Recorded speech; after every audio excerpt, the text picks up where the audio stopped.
All right, we're back with another episode of the Young Black Suburban. Yeah, that's our thing now. We clap, guys.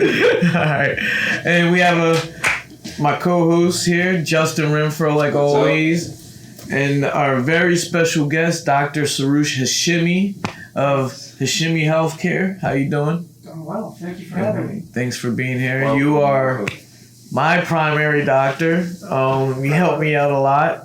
It's a pleasure to have you on the show. Let's just dive right into it. Where are you from, and why are you a doctor? Oh, the simple question. Yeah.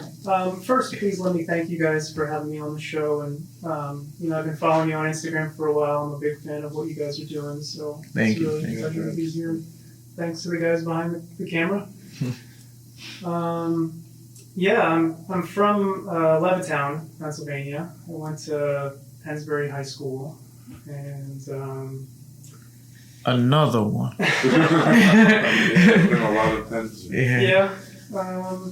There's a lot of reasons why I'm a doctor. Part of what pushed me over the edge in making that decision was my mom was sick, and I was kind of watching these other doctors kind of fumble around trying to care for her, and I saw them make some mistakes, and I also just felt like they weren't very communicative. They weren't, like maybe one doctor or two pulled me aside and really told me what was going on. And gave you her. And he wasn't even the best doctor, but just that, extra 5 minutes of breaking things down for me changed my whole... Being more personable. Yeah. What age was that? She was hospitalized when I was 27. She was in for like a week or so, and kind of like, clinging to life for a while. Mm-hmm. So at that point I thought twofold, this is a job that I can make a difference doing, where my day-to-day activity won't be so mundane, where I'll have some real motivation to do well at it. And then also, I guess I kind of thought maybe if I get in on the inside, I can make a difference in her care. I can save my mom. Wow, that's a real story. Yeah, that's a real story. So at the age of 27, you make the decision that this is the path that you're going to take, and knowing how much school might be involved with that. I don't think I fully understood what I was getting into. I had this image in my mind of you go to school for 4 years and then you're a doctor and then you're set kind of for life. And of course it's not that simple. And it has been such a grind. After med school, 4 years comes residency. After residency, you are, a neophyte in the field, and you really have to work even harder to get your name out there and to win the respect of your peers. Right.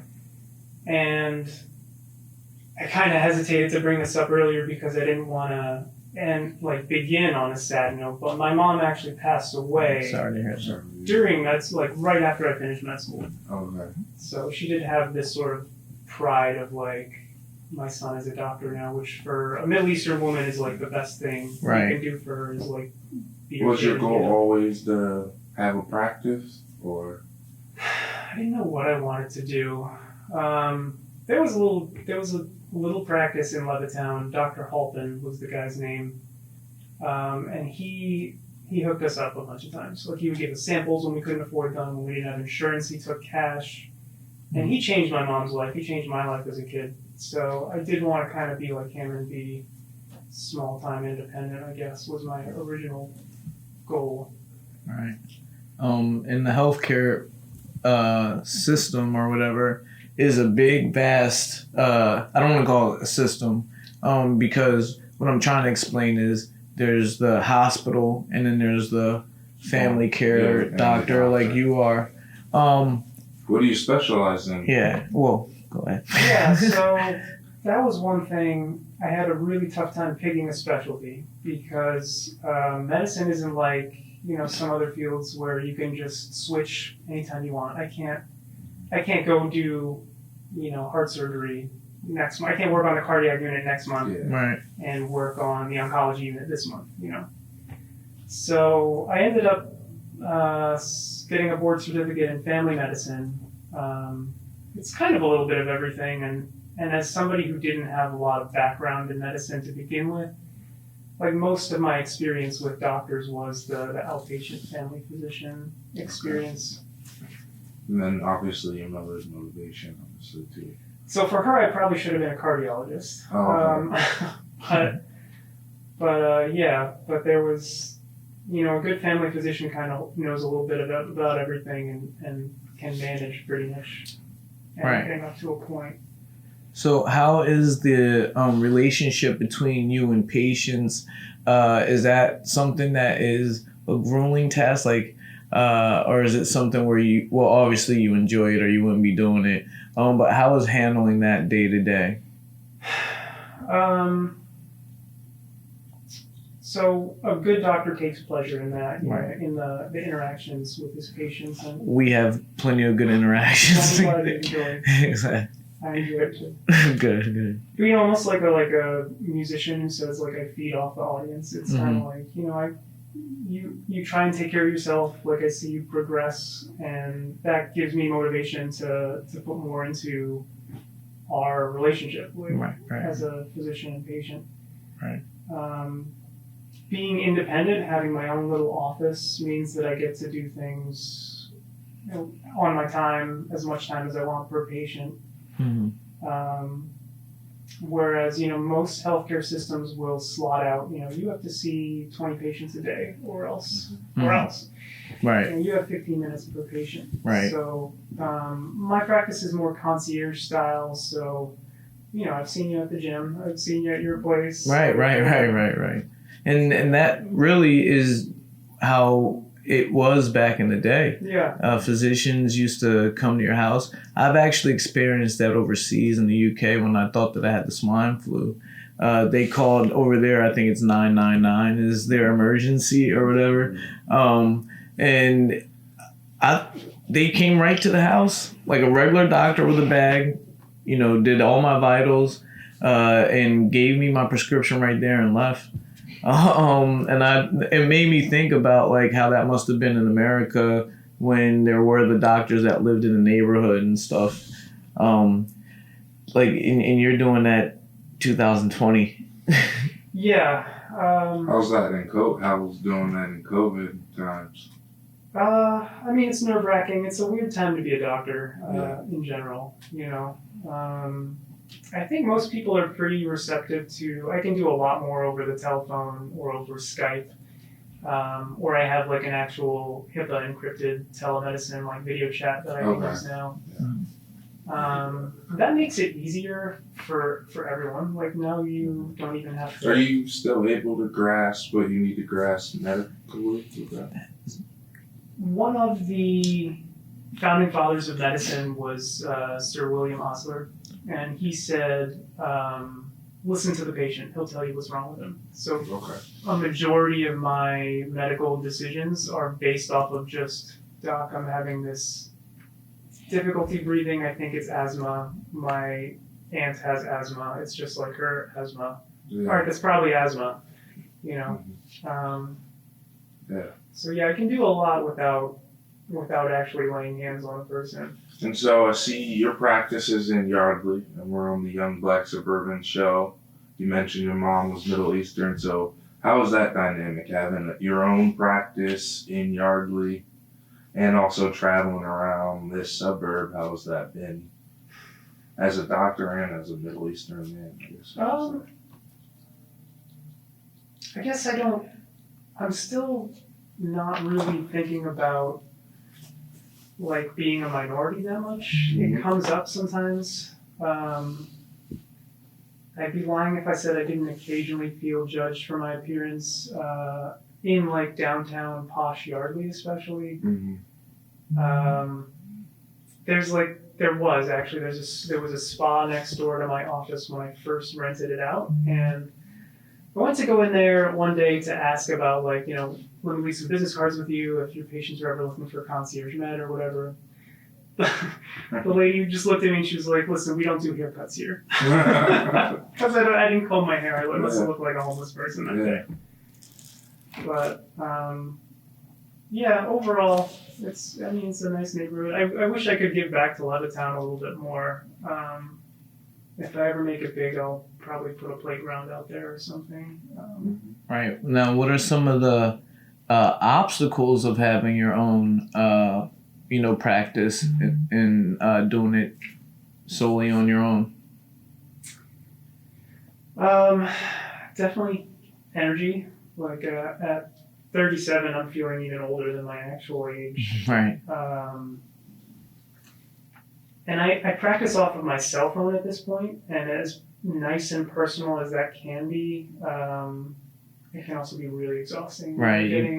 Waking up at 3 a.m, the patients, and I get texts like at 9 o'clock at night, like, "Hey bro, can we reschedule for tomorrow morning?" And it's like, I want to be your friend, but what other doctor would you do this to? Like, let alone change your appointment within 24 hours.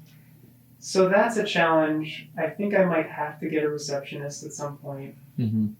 But on the patient end, I've missed out. Like I've passed on many a doctor because I just didn't like their receptionist. Like you call and she's just rude. Right. Yeah. Or you call and before you even tell her what's wrong, she's asking, "What's your insurance company? What's your date of birth? What's your social security number?" So that's something I struggle with.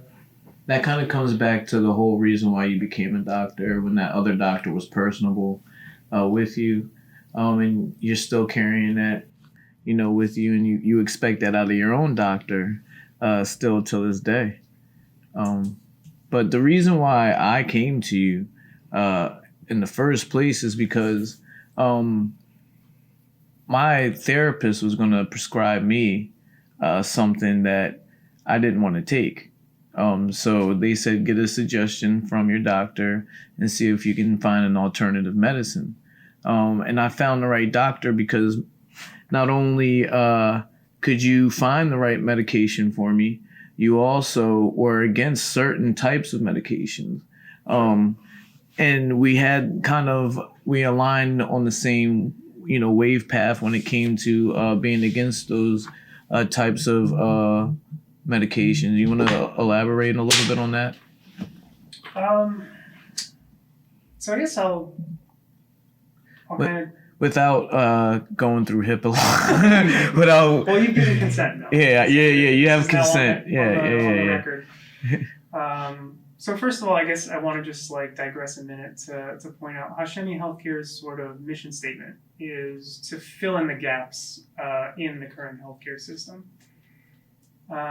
So a lot of what I do is kind of ask myself, what kind of care would I want if I was in this position? And also take feedback from what people are telling me, like I have this doctor who did this wrong, or I need this service, but I can't find it. So one of the areas that I've found myself in is mental health. Again, kind of concierge style. You can get in with me within a day or two.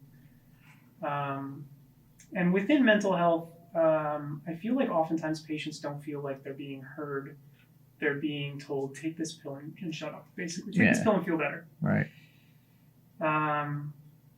I've had a lot of success, actually, with medical cannabinoids, which I think, if you don't mind me saying. Yeah, no, it's fine. It's fine. So there's an opioid epidemic in this country. There's also a benzodiazepine epidemic. And so some patients I've seen have been fairly reliant on Xanax or something along those lines. Not Tim. But so I started using cannabinoids as a substitute to kind of bridge people off of these substances. And actually, a number of patients, despite even not having been that bad off to begin with, say they were on an SSRI or they were just having severe panic attacks or what have you, have reported pretty good results.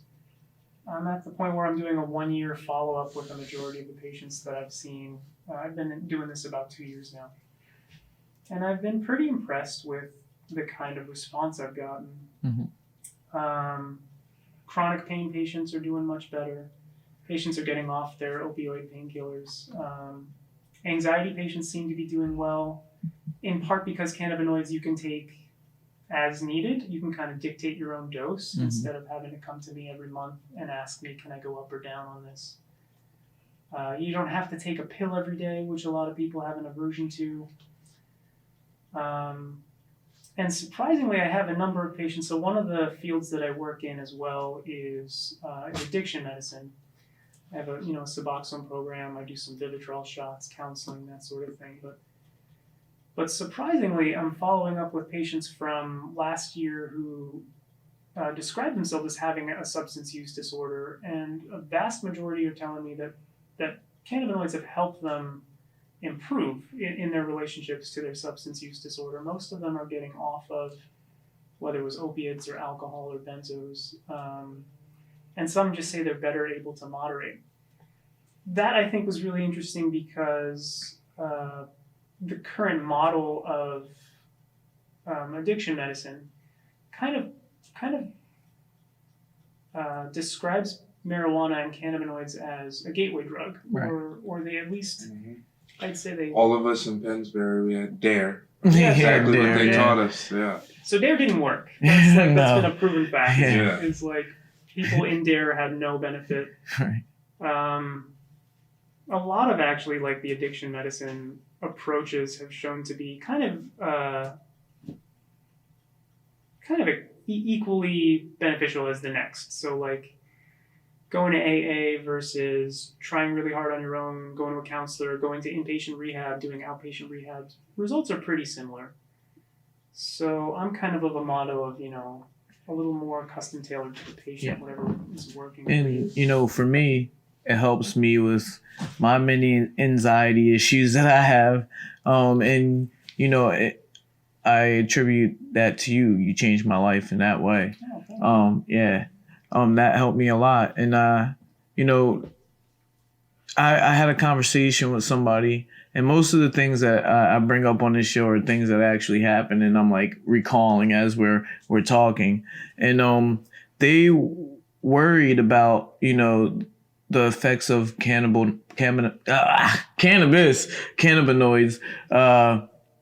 on certain people because it affects certain people differently. Sure. So have you experienced a time where it wasn't the medicine, it wasn't the right thing for that person? Yeah, that's one thing that I think sets me out as a approved practitioner is I do turn people away occasionally. I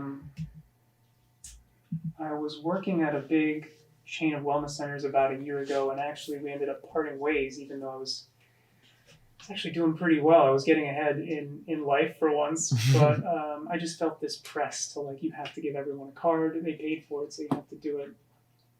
At that time, I was turning away maybe 10% of the people that they would bring through the door.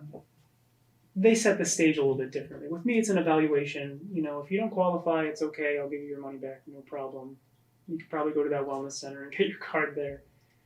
Contraindications, I took my training for the state's, the state privilege to use cannabinoids through Jefferson University.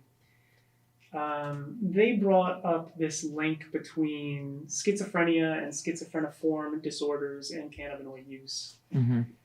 There are studies they're retrospective studies that show that they took a bunch of schizophrenic individuals and a bunch of non-schizophrenic individuals and gave them both the same survey, trying to recall what did you do when you were younger, that may have contributed to your condition today. And a statistically significant number of schizophrenics recalled using cannabinoids, marijuana, when they were younger compared to the non-schizophrenic.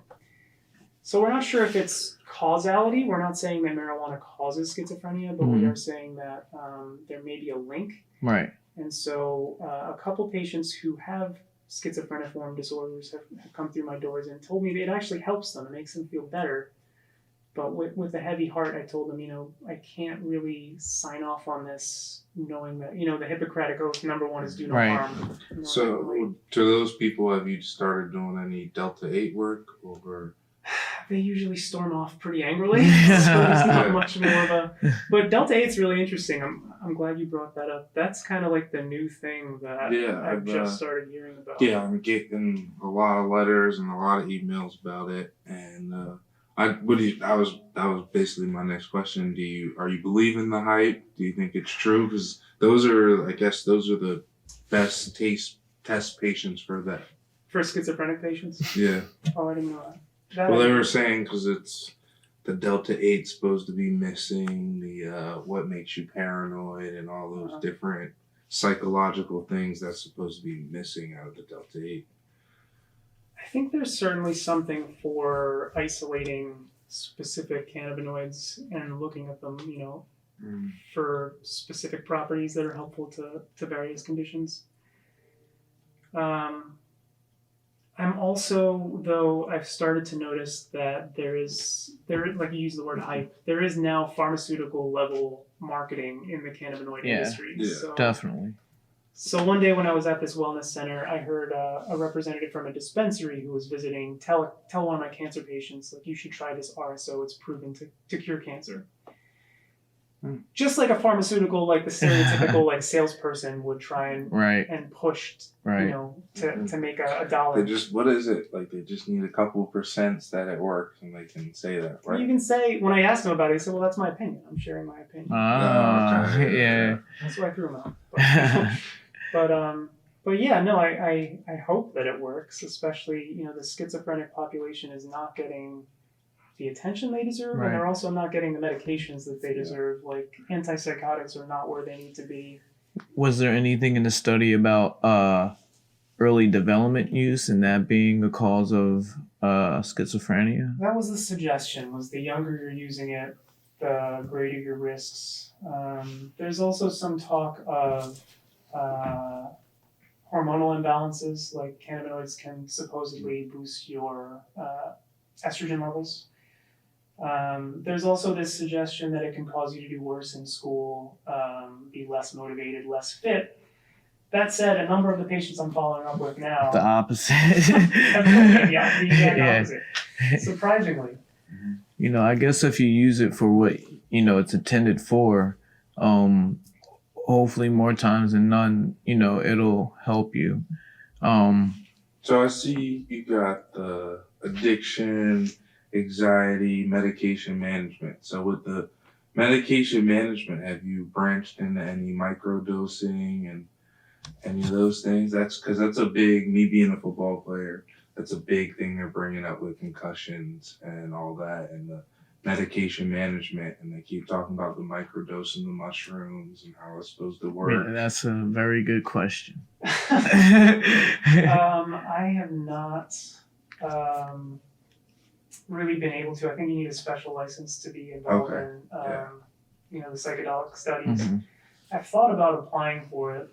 I think there are potentially some benefits to psychedelics. There's Dr. Andrew Weil is kind of the founder of integrative medicine. He wrote a book called The Natural Mind, which kind of framed a lot of my, especially addiction medicine approach, suggesting that especially natural substances, you brought up mushrooms, taken in natural ways and natural forms for a specific purpose, almost ritualistically, can be of benefit. Yeah. There's also, the ayahuasca movement among like the shamanic cultures, which have been doing pretty well, with the exception of being pillaged by the Spanish in the 17th century or whatever. I got a chance to go to Peru and learned a little bit about that, and so those are not people who are damaged in any way by the occasional ayahuasca trip. It seems to be a source of healing for them.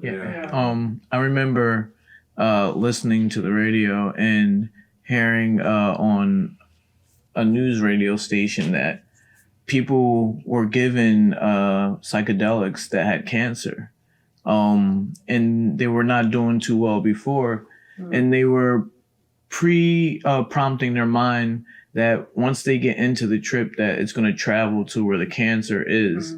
And so people were tripping and fighting their cancer through the trip, and they were seeing a certain percentage of them were actually getting better after that psychedelic trip and actually going into their own body and seeing the cancer. And the people that didn't get better, they felt better about actually physically seeing it in their trip, and they weren't scared of it anymore.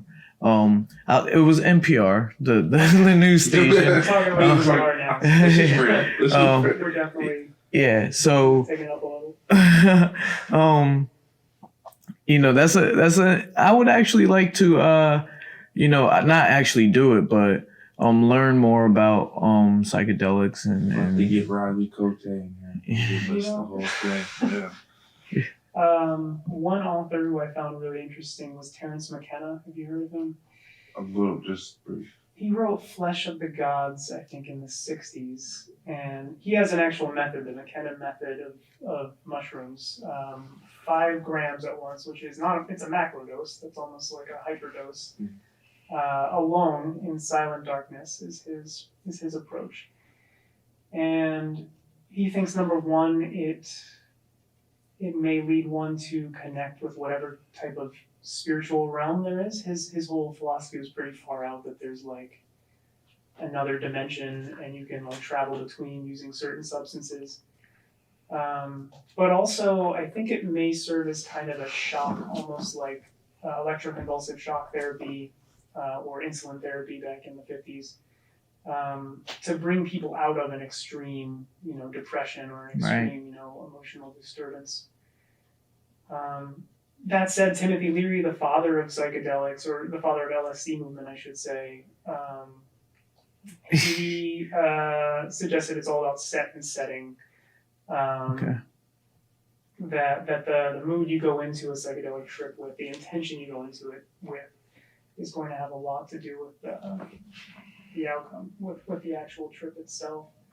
And that technique you mentioned, it's interesting. You know, that's a yogic technique. There are meditations. I was just about to ask you about your yogas. Yeah. So there are, you know, these stories of like yogis with like cities, they call them, almost magic powers. And one yogi I heard about cured his own cancer, doing simply that without the psychedelics, meditating daily on focusing his energy on where the cancer was, and imagining a path in which that cancer was being drawn out of him, or imagining that he was shrinking the tumor himself.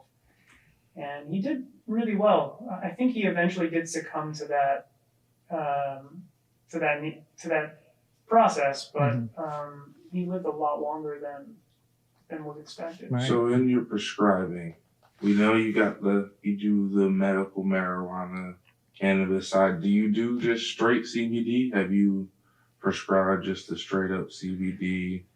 Yeah, I was a big proponent of it. About a year ago, I had my first and only, you know, contract position in a family medicine office. And for my chronic pain patients, my anxiety patients, my migraine patients especially, I was a big proponent of CBD use.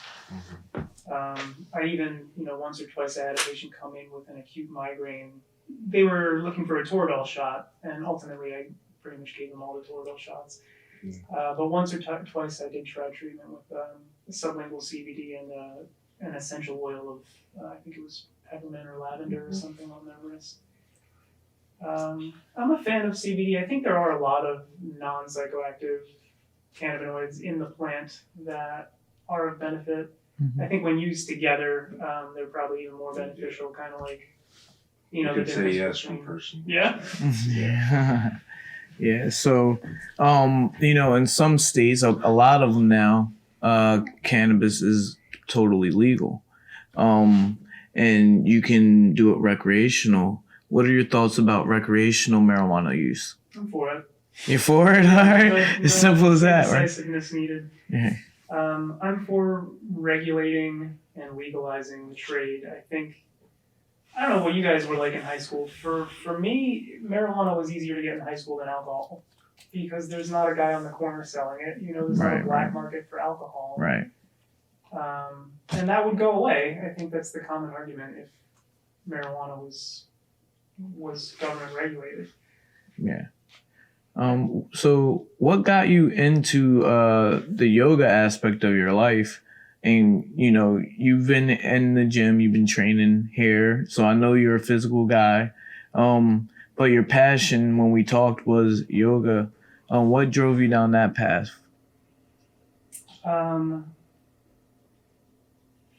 For me, the search for peace has been a big motivator in life. Mm-hmm. And someone said Peace from what?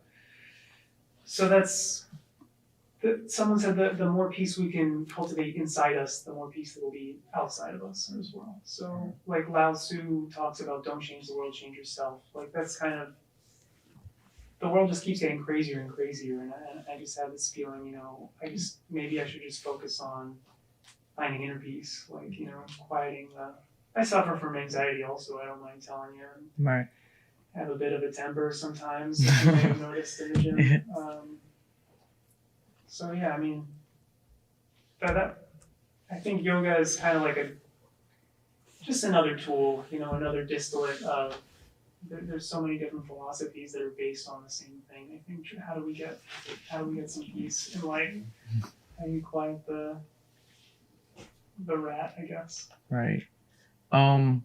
We're in a really tough time right now with COVID, and a lot of people are having a hard time and stuff like that. What are your thoughts about how the pandemic is going and how it is affecting the healthcare system? I think this is World War III. This is now man versus virus. So and I think that, unfortunately, as a society, we failed to see that, and we failed to come together against this common enemy. And I think it's divided us. And I think, who was it? Thomas Jefferson or Benjamin Franklin said, united we stand, divided we fall. So the virus is winning because we're letting it win, because we're dividing instead of uniting. So I think it's a shame, and I think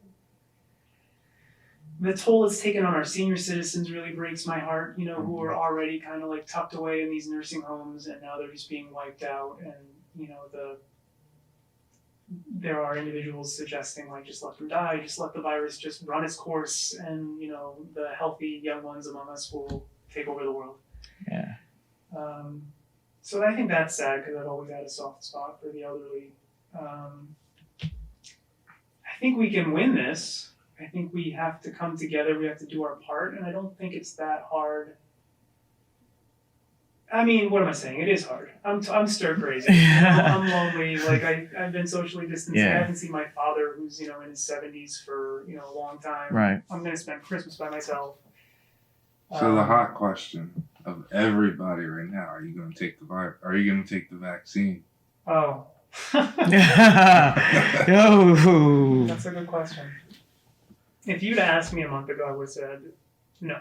I would have said they have not given it the due diligence it needs for safety testing. And I would bring up that the flu vaccine, when it started, was giving individuals Guillain-Barré syndrome, was having a lot of side effects. Guillain-Barré is like, the vaccine is meant to train your immune system into finding and fighting the virus. But the immune system, if conditions allow it, the immune system itself can get confused into thinking you are now the virus also. So then, instead of just attacking the flu virus, people were getting attacked by their own immune system. So their nerves were getting attacked, and it was pretty debilitating. So things like that scare me. I don't necessarily think there's a microchip in the virus or in the vaccine, or that it's like, I don't think, honestly, I've worked in a pharmaceutical company, I don't think we're smart enough to put some secret sterilization microchip or something in a vaccine. But I do think, you should probably test these things better. I'm a little disheartened by how long it's taken to make a vaccine. You remember Ebola? Mm.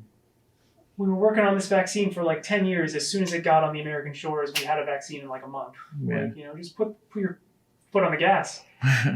So you do think a vaccine could be created in this amount of time? I honestly kind of think it should have been created already. I don't know what's taken so long. Oh, okay. What is a vaccine? It's a piece of a dead virus, But so is it a piece of this specific vaccine, the stem from the coronavirus put into the common cold, because that's what I was told, and that your body already knows how to fight off the common cold. So then it learns how to handle the coronavirus that was connected to it as well. You're not sure. I'm not sure. All All right. really have to do. I think that the key to that would be just you said the stem. Like the key is just like a sequence of proteins that is recognizable and somewhat unique to this coronavirus. Put that in the body in a form that is not going to damage the human host, and just allow it to float around so that the immune system can get used to it and take some time to study it. That's basically what we're trying to do. So I think that the testing that's going on is about making sure that we pick the right sequence of proteins and not one that's going to be confused with the host itself, with your neurologic system or something. It would be great if they could make a cannabis form of the vaccine. I bet you everybody would take it. Big. I mean, that said, it's been a long time, and I would really like to be able to travel again, to be able to see family again. I think a lot of us have had this thought, like, why don't I just get it? Why don't I just get the COVID and just, like, get it over with? But they say like it comes back, too. Dude, I've heard something about, like, maybe, like, a post-COVID syndrome where it's, like, neurologic sequelae down the line, but it doesn't seem proven. Some of that, we're not See, sure. A lot of it's just... From my understanding, a lady that works in the ER that comes here, that she said that she's seen people come in multiple times with the virus. I don't know the second time if it's worse or easier, or the third time it's easier, but she said that she has seen patients come in multiple times with coronavirus. Yeah. I haven't heard that. I will say, now that it's been almost a year this thing's been floating around, it is possible there are different strains of this. It's no longer the original coronavirus. Right. Just like there are different flus, you can get the flu shot and still get the flu that season. So it is possible they're getting either different strains, or maybe they're just testing positive still, after the... Yeah. I got my test yesterday. How'd you do? I don't know yet, but I only got it just to get it. All right, I don't have any symptoms, or that's not the reason why I got it. I got it, but the test was way easier than you used to see a year ago. Like a year ago, you had to stick it all the way up your nose. Now I just swabbed the inside. Oh, you did the home test? I went to CVS and got it done there, and I was like, "What? I can just put it right there." Like, yup. Boom, put it in there, and drove off. It's a lot easier than I was expected. I didn't get the antibody test, which boxers don't like needles, but You don't want that, I order it for you. Hey, you would have did it for me? Sure. Cool. But So the antibody will always be positive. So if you get it once, you'll always come up positive on an antibody test. Right. So do you prescribe, so like I see you do yoga and things like that, so do you go and prescribe to certain people like, hey, let me calm your mind and go to their house and I think I can help you this way? Or is that just kind of spare time, my own thing? Yeah, I mean, to those patients who are open to it, for some reason I get asked a lot, like, isn't there a pill for this? Like, don't you have a pill for this? I have definitely done a majority of my yoga practice has been, at people's houses, in their backyards, on beaches. There are a few breathing techniques I use quite a bit. The 4-7-8 breath is, again, propagated by that Andrew Weil, the doctor I mentioned earlier. 4-7-8 breath works as good as, not as good as a Xanax, but it works not as good as a Xanax to calm people down when they're having a panic attack. Right. Yeah, and I was doing free workshops last year, and I would like to do them again once it's safe to have that many people in a yoga studio. Right. And Hashemi Healthcare does more and more than that. You're also a little bit into the cosmetic end of things as well. Yeah. What? Yeah, no, it's. I mean, I feel like I really alienated my yoga. I didn't even think about it like that. I was thinking like people are gonna go get it done. Why not go to a doctor and get it done? You're doing it in a safe environment. You're a medical doctor. Yeah, and I'm pretty good at it. If I don't and you're good at it. So, it's fun. I mean, I like working with my hands. I miss doing it, and it makes people happy. And yeah, so I do injections myself, Botox. I do Juvederm lip injections. When I do them, I have a N95 mask on. I have the windows open in my office. I make sure the person isn't having symptoms. I'm not having symptoms. To me, kind of cosmetic medicine, aesthetic medicine, it's almost like getting a tattoo. Like, if you want your eyebrows to be lifted a little bit, you want to get rid of these wrinkles or whatever, like, have some fun. Just do it. It doesn't have to be a big, spiritual. I'm not telling you you're not good looking, to get you to do this. Like, right. Please believe, like I'm saying it now, everyone, you're already beautiful. You don't need Botox, but if you want it and you want it done well, come see me. Come see you. And for a lot of other things, like I refer a lot of people to you for you to be their personal physician, because I trust in you. Everyone can see that you're pretty informative. You went to Pennsbury, which we didn't really touch on how you were in high school. We must have walked past each other in the hallway and never even realized it. That's crazy. We went to high school together. Yeah. Why is that crazy? Because I feel like I would know that, like, Tim Witherspoon, the boxer, was. Nobody knew me in school. Wasn't Nobody. Your dad like the? No. Like, wasn't he like? Yeah. But you were probably doing your own thing on your way to. Nobody knew me. On your way to greatness. Nobody knew me. I was like. Yeah. Still, I didn't get invited to like the 10-year reunion. Yeah. They don't remember me from our graduating class. Well, I don't want to talk because I might get invited still. And I didn't even finish school. I still went to the prom. I was going to ask you how it was. Huh? I was going to ask you how it was, the 10-year reunion. I never went. I didn't go. Justin, you go to your... Oh, no. His might have not come up yet. He's a young boy. It was supposed to be this year. COVID chopped. Yeah. If someone could... Were you posting this on YouTube? Yeah. Could you guys put in the comments section what a 10-year reunion is like? Cause we all want to know. Those are like... Yeah. Can we please get some video? I guess we could look it up ourselves. There's probably some... I didn't go to Pennsbury, so... Yeah. Not the high school, at least. Yeah. So, anything else, doctor, that you want to spread out to the world? You have such a radiant way about you. Wow. And the ease and the calm, but you also got a lot of energy to give everybody. Spread some of that on the spot freestyle. Okay. I mean, the truth is primary care comes down to just preventative medicine. And so honestly, if you guys are just exercising, if you're eating healthy, eat a lot of plants, eat a lot of raw foods. Less processed is better. That's like 90% of the battle right there. Don't be afraid of a little bit of pain. Like if you have some aches and pains, that's life. I mean, get it checked out if it's really bad, but don't be quick to go on painkillers. And just love yourselves, love each other, come together, and be healthy, be well. And what would you say to somebody that might want to try cannabis as a substitute, but they're on the fence? I would say it's totally your decision. There are, I think I mentioned, some drawbacks to cannabinoid therapy. There is some benefit also. So in no way am I a pusher, if you decide after hearing the facts, after doing the research that you want to go about it, I would say start slow.